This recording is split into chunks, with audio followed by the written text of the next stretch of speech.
Going live. And we're live. Okay, cool.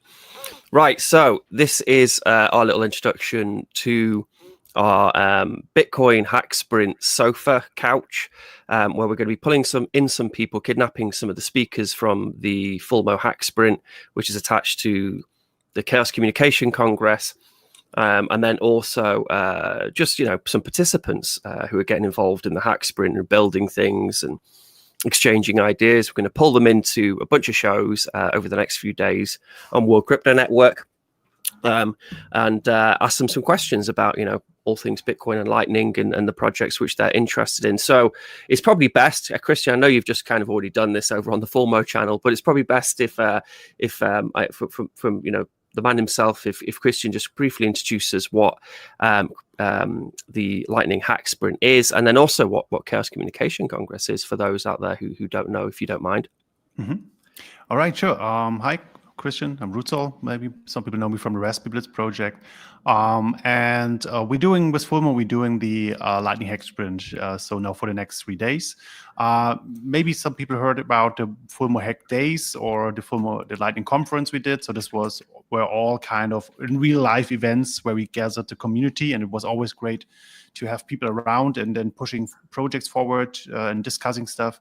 But then, of course, everybody stayed at home, and so we needed something else. And so we came up with the Hack Sprints. So it's not a hackathon where you need to have a competition, but again, it's more like a gathering for people doing projects, open source projects in the Lightning and Bitcoin kind of world. So, and the idea is then to stick together for some days and push the project forward. So it's a kind of happening in that kind of regard. Yeah, so I mean the assembly itself, Bitcoin assembly, which usually happens at Congress every year, I know that's been growing over the years, and in a way, maybe it's quite nice to have an online, a year in which everything has to be done online, because you could maybe pull in more people to get interested in Congress and build that assembly up. So, what sort of projects have we got to look forward to? Is it worth sharing the Fulmo Wikipedia page? It probably is, isn't it? Yeah, maybe just to make a little bit clear, there are two parallel events happening. The one is the Lightning Hacksprint, and the other one is the RC3, the Remote Chaos Communication Congress, because also CCC, the big hacker event that's happening in Germany end of year, is happening also online this time as a remote experience. And so as this was coming up, and we always kind of organizing assemblies normally there in real life, we this time also did a virtual assembly that is around. It's the 402 payment required assembly and the Bitcoin sofa. So this is an event where you need a ticket. So, but if you have a ticket, maybe join in there and visit us at the assembly. But again, we had the feeling like the Hacksprint would be a nice thing to have in parallel, because for all the people that don't have a ticket and like to be around over that time, and because it's a little bit it's the same spirit there. So we also have self-organized sessions. So in the end, the hack sprints or even the hack days that we did with Fulmo were very inspired by the experience we always had at the CCC events and at the assemblies. So we need to have to get people technically interested to get together and do stuff. And so this time, when it's a remote event, it was the idea, why not do both at the same time? And so we have some self-organized sessions in the Hacksprint that are already visible, also visible at the assembly at the Chaos event. But still, it's still two separate events running at the same time, kind of I see. merging a little bit, loosely connected events. Yeah. No, I mean the hack sprints and the hack days. For me, that's where all my stuff came from. Really, was the hack days, the Lightning Hack Days, which Fulmo and yourself organised. So and we got to remember as well, we saw these crazy price shifts at the moment, but the technology leads and the price follows. Like it has to have an underlying value, which is what all this stuff is. All this stuff people are building and hacking together. But there's some amazing projects and there's some great talks which are happening in the Lightning Hack Sprint, and we're going to pull some of those speakers onto this stream, and some of the people participating into the stream as well. So shall we have a look at the Wikipedia page, and then we can quickly go through it. Yeah, well, sure. Why not? So there's, I think let's go through the self-organized sessions. I think that's maybe, so if you're watching the live stream, you may be a little bit more interested in sessions. So maybe check out the self-organized sessions we have. Do you want to share? Do you want to share the Wikipedia, or shall I? I can do it. Yeah, maybe easier if you do it, actually, if you don't mind. So it's the wiki is at wiki.fulmo.org. So let me share the screen quick. There's some really nice projects. I was looking across it recently, and I'm just so excited for some of these things, especially the chat app. And I guess we'll talk about that in a minute. But yeah, really cool stuff. So there's the, if you go here to the wiki, so wiki.fulmo.org, you can find self-organized sessions. Go over there, and then the final link is, always get confused here, because it's so big. I zoomed in so that people can see it on the stream. You can see here the timetable. So this is the people kind of reporting. We already did the kickoff. People now getting together in the MetaMost chats. Also, then it would be nice if you later on also check out what's going on there, because people may be asking stuff about LNbits or something. So let's maybe also take a look there. So not just always streaming. We're here to build. And there is then the first talk we have today is about wallet scrutiny. So reproducible builds. I think that's an interesting kind of in-depth session about building reliable and trustable builds, software wallets.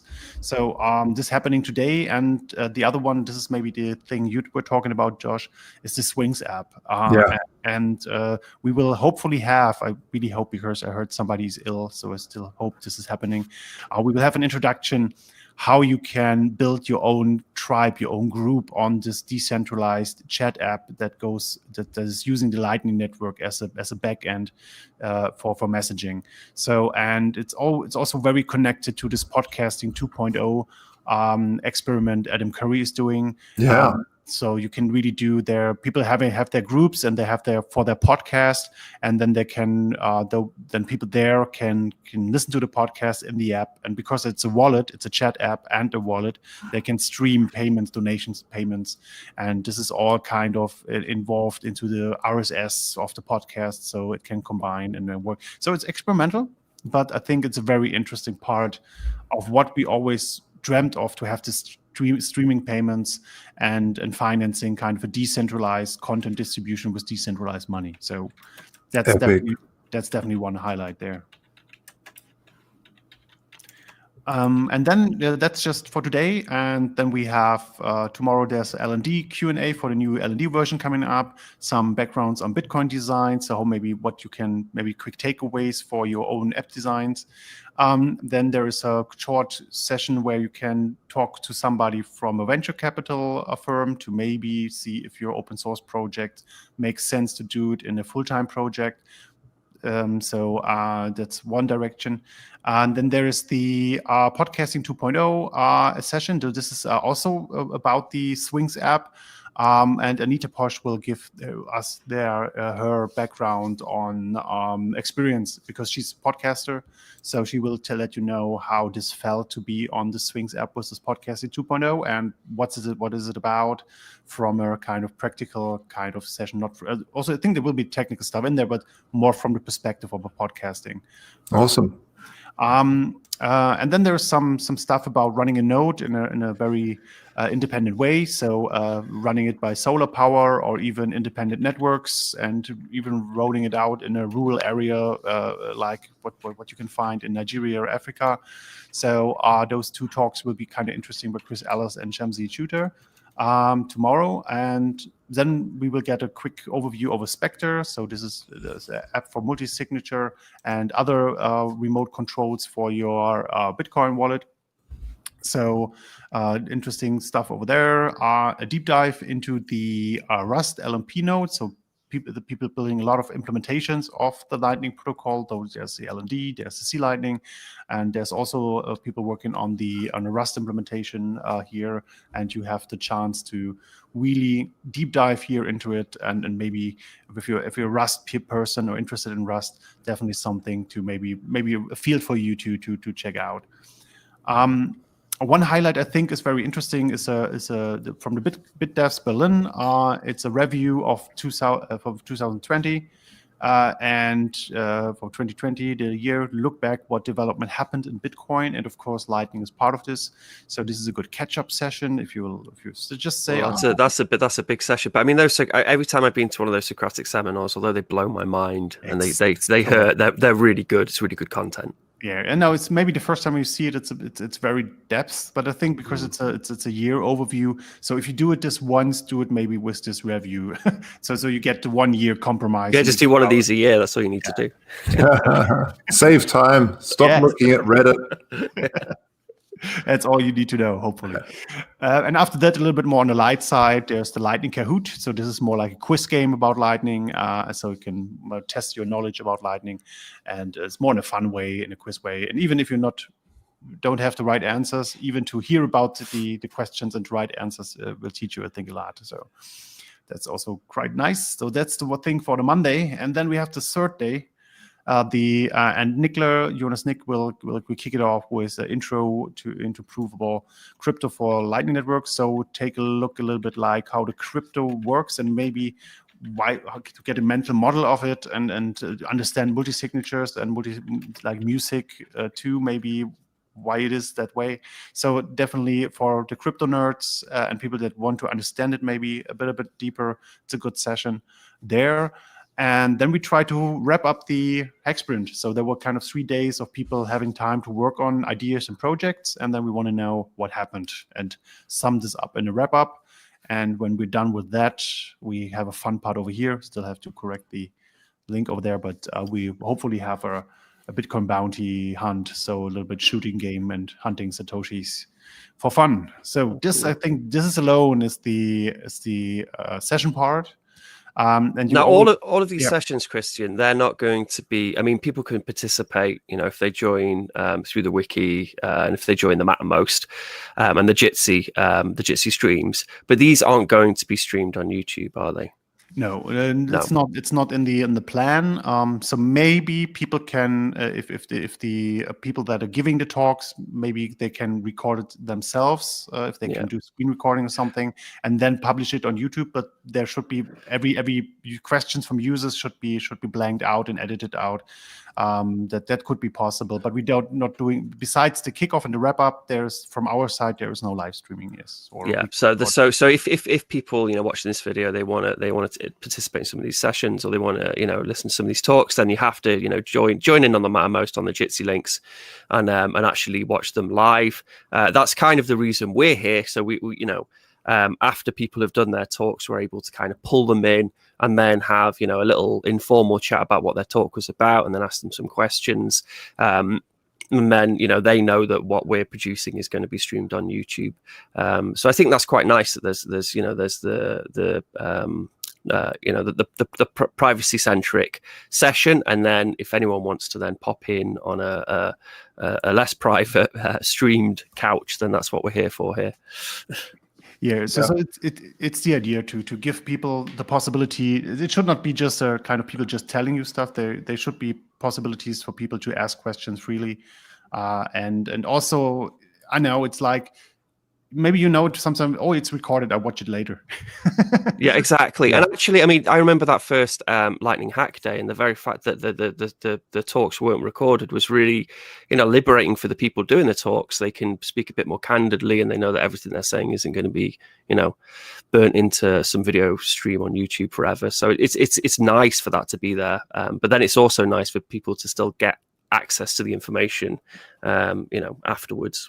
So hopefully I know that for example the Bitcoin wallet scrutiny talk, which is happening later today, after he does his talk and has done some questions, we're going to pull him onto our stream so we can ask him about what the content of his talk and then maybe ask some questions as well, and then people on YouTube can watch it, and it's there for people to watch retrospectively. So and the same with Chris Ellis and Chimenzi with the Solar Punks.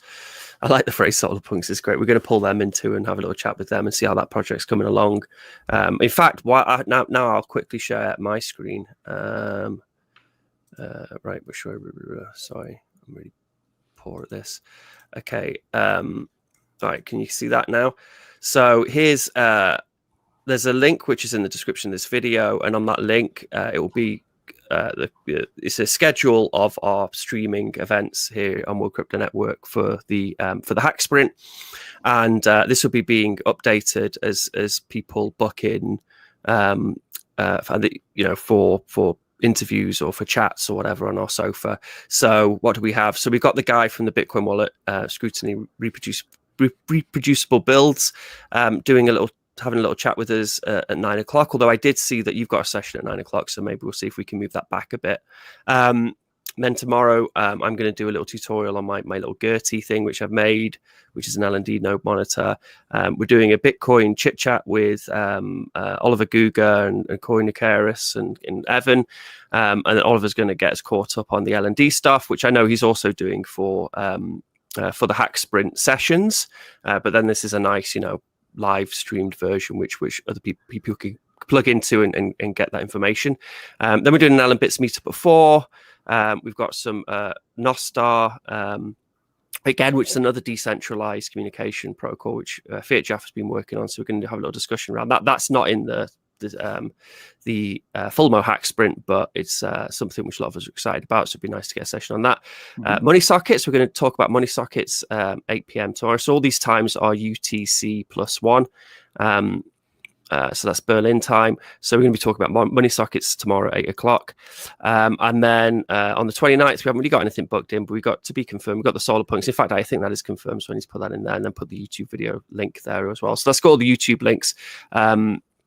So they'll be on the World Crypto Network, and people can watch those, in their own time whenever they want to. So looking forward to pulling some of those folks in and chatting to them about their projects. So I should have stopped sharing now. Yeah, there we are. So yeah, great, man. I'm super excited about it. I can't wait to get in on the sessions. Yeah. Spectre as well. We're going to get Kim in from the Spectre session and ask some questions about Spectre and that project and how that's coming along. In fact, I have I have a Spectre wallet I haven't actually put together yet, which I was going to just do before that. It's the time for the Hacksprint.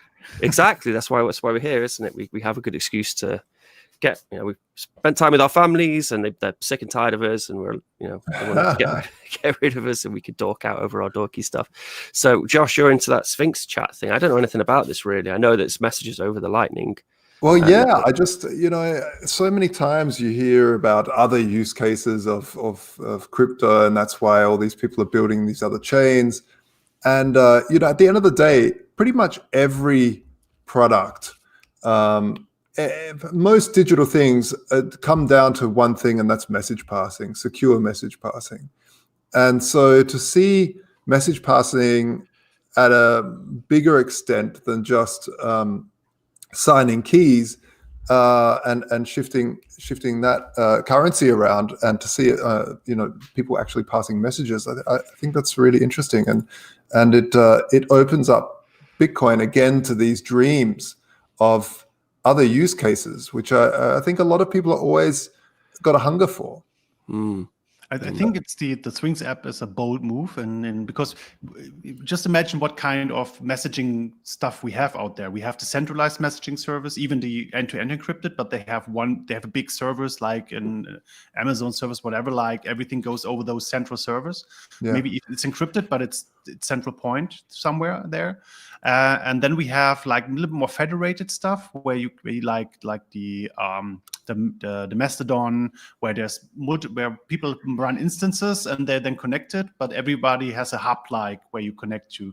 And the Lightning node is really in the end like you have to run your own node to connect to the Sphinx apps thing. So this is really where I run the messaging serving part, where I connect to my own.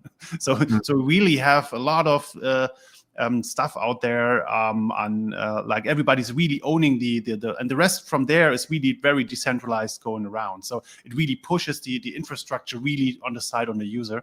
I think it's partly it's kind of radical thing. Not sure if this will be the messenger of the future, but at least that we can utilize this network for more. And maybe it's a thing afterwards for bots or for machines doing financial services on the Lightning Network and communicating, something like that.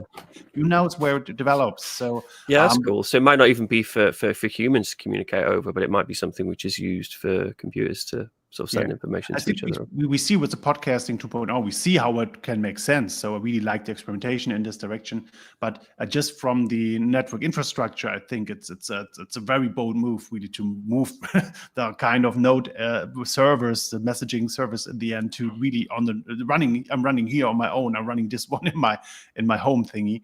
So there's a lot of people getting around this hurdle a bit, like renting L&D node somewhere in a cloud. So it depends really if this is then the solution. But again, it's very interesting to see the experimentation here and the energy, especially that we see people trying out the streaming payments, and it's an interesting journey to see. As I say, so it's I mean, so it's just yet another option, isn't it? So you have a completely decentralized client side thing, whereas Nostar, which is something which we're going to be talking about tomorrow, and looking at tomorrow, that uses kind of inconsequential trusted third parties. So it doesn't really matter if your relay gets taken out, because another relay can just pop up and then serve the client information through a series of sort of WebSockets. So that's pretty interesting to look at as well. But less of a radical concept for sending messages, but still censorship resistant. So and gives people another kind of option. And it's interesting the podcaster thing as well, because we've had a bunch of podcasters jump in on the LM Bits Telegram, interested in using LM Bits for integrating Lightning into podcasting. So no, there's definitely been like it's great to see like a whole area of a whole field with people interested in podcasting to see value in Bitcoin and in microtransactions on the Lightning Network. Yeah, for the folks that don't know, Adam Curry is one of the very early podcasters. One of the, I guess some people would call him the father of it. But at the end of the day, I really think podcasting came down to the invention of RSS and allowing people to feed that, as well as at the same time, funnily enough, the iPod coming out and being sort of mainstreaming MP3s to then hence the name podcasting, iPod, and RSS, and it has become stale. It's been a technology that was so revolutionary to allow anyone to create a radio station. And it was decentralized, and that was beautiful because anyone could create a podcast, link to the RSS, the MP3 through the RSS. Nowadays, like we're sort of heading back to it now with Jitsi, but at the end of the day, we're streaming to YouTube, which is centralized, and that's unfortunate. So I really would like to see what Adam Curry's working on in terms of this podcasting 2.0 stuff. Do you know any more details on that, Ritzel? Yeah, a bit like because I also have a kind of history with Adam Curry from former podcast kind of times 10 years ago roundabout. So so what they're doing is like they're extending the RSS for a special part where you can put like node addresses in there of Lightning nodes, and you can propose a split, like you say, oh, this is my producer's Lightning node or Lightning address. This is so, and then you can say 80% there, 20% there, whatever. Like you propose kind of a donation split already in the RSS, so that the podcatcher or the software that is parsing your RSS knows. So if it's connected to a wallet or it's a wallet itself, like with the Swings app, it can then know, oh, exactly.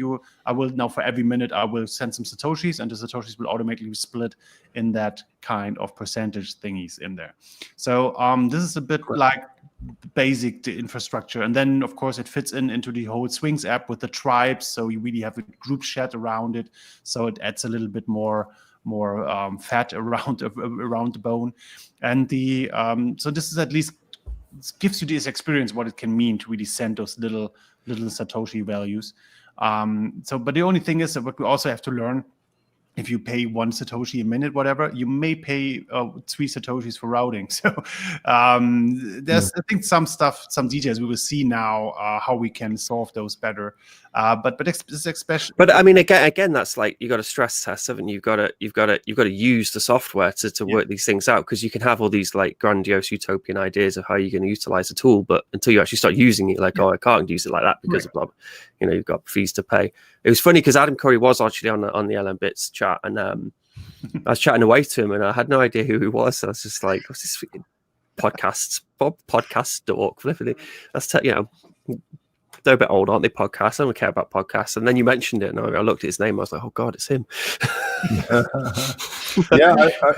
I really, podcasting. I was pretty early on, like you wrote, so in the whole podcasting thing, and I was making vodcasting and as well, and doing video over it. Of course, the resolution was like 320 by 240 or something like that. But nice. But it was fantastic. It was really a revolution, and I was working in television at the time too, so I could really see the future there. And that sadly was derailed by YouTube.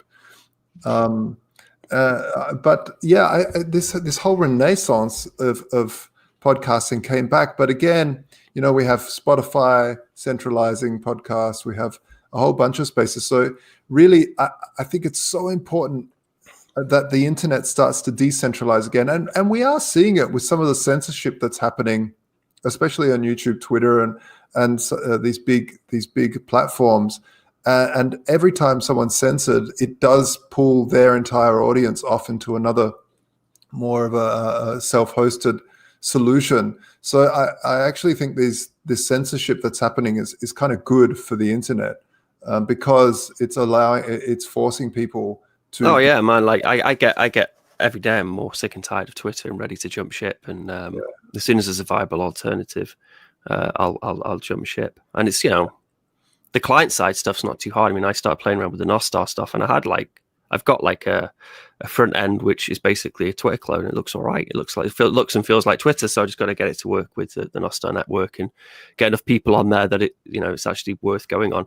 So it's it's like you say, there's more and more reasons to jump ship, particularly when your data's not your own and your data's not safe.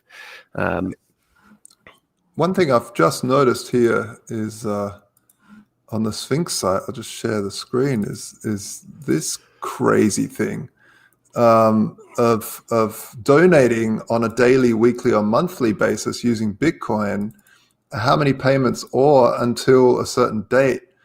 That's just amazing. How cool is that? How does it do that? Do you use your Sphinx wallet for that then? It generates QR code, or is that using like I really don't know. That's why I want these guys on to find out, because that's sort of, on.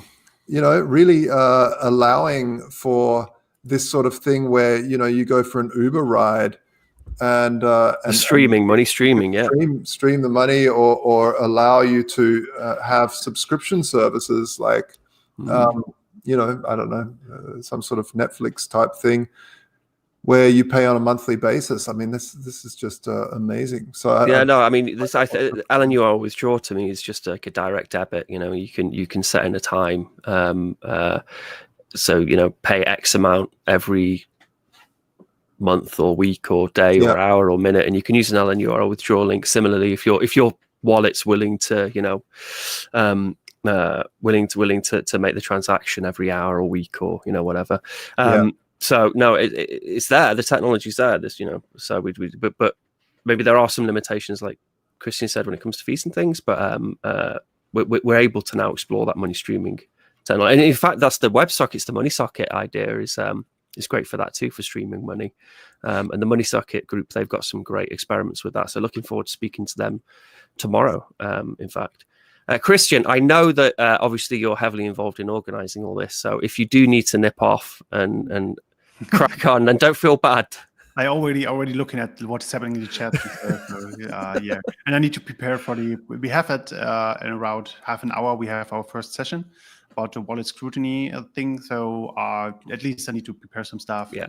I want to watch that session myself, and we're going to have him in an hour or so after his session. So, so have we got anything else? Should we wrap up? Call this just like a nice, sweet and small introduction, and then as the next few days wear on, start pulling people in. Get those Sphinx guys in to speak to you, Josh, and tell you all about Sphinx, and I'll get the Money Socket guys to speak to me about Money Socket and so on. Should we wrap up? Call it a day? Yeah, I don't know. One last question, Christian, before we wrap up. I'm sorry. This is you mentioned that that routers are now charging a little bit. So if you're sending 1 Satoshi, you might get charged 2 along the way. That's really fascinating, because that's the first I've heard that people that these routers are actually starting to charge. Because when I've been using Lightning since the very early days, and it was never really the case yet. People were just sort of lifting these services up, these routing nodes, and building channels, but no one was really taking any fees as yet. So is that happening now? Is the network sort of maturing to the point where people are starting to charge for routes? I think so. Yes. At least it was my quick experience with the Sphinx app playing. So I did this every minute. I was sending like 3 sets or whatever, or 4 sets to the podcaster, because I think, why not stream money every minute? It sounds nice. Yeah. And then I was looking at my node. It was 7. Why 7? If I said 4 or something. So there was a difference in the amount. It was, first I was also confused, but then it really makes sense, because it just found a route to that one podcaster that had. Because it's in the RSS, there's a Lightning node address, so the node ID, and with key send I can send them just kind of satoshis, and the only route that my node had to that node had over some routes that took 1 satoshi per forwarding. So yeah. I think awesome. I think this is the because a lot of people were very worried that that miners wouldn't be able to be paid eventually. I don't know, man. See, I take the other stance. I think that like currently, because the network's quite immature, so still, so we only connect to a full all our nodes are only connecting to a few big nodes. They can start charging a little bit here and there for us to use their service, their big node. But I think it's a race to the bottom fee wise, and I can imagine a Lightning network where it's free. It's just in the interest of the node providers.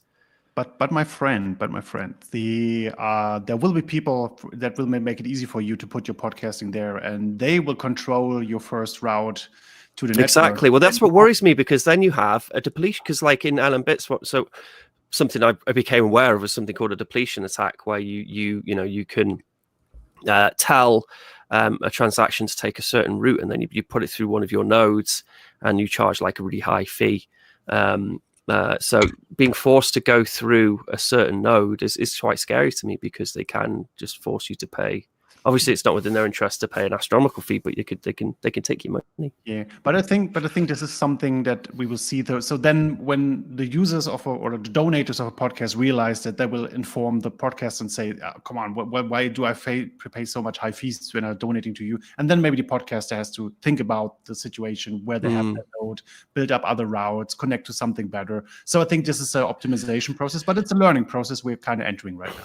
And you get your Scrooge autopilot, which is what I want Scrooge setting, where he just finds the cheapest, dirtiest routes, the longest, cheapest, dirtiest routes to any transaction. Yeah, you want the flight that takes you to around about 16 different countries before you exactly. Yeah. The Pirashars of this world, they can take first class to like 2 big nodes, and I'll just skim around the outside. Yeah.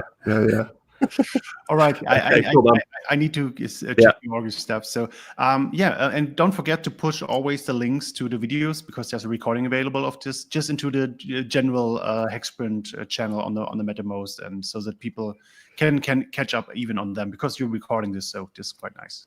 Yeah, absolutely. Yeah. So if you go to the Fulmo Wikipedia page, there's a link to the Mattermost, and Mattermost is kind of like Slack. It's like a decent an open source Slack.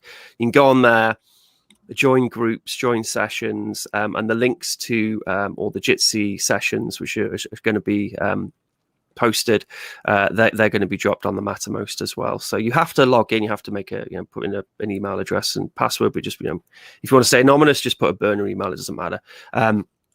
But yeah, no, do join in on the Mattermost and watch some of those sessions and get involved.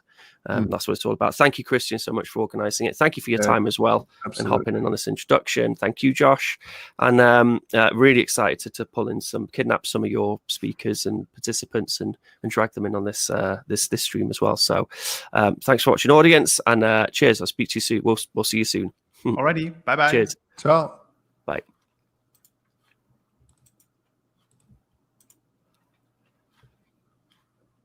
Right, okay, so live stream is off.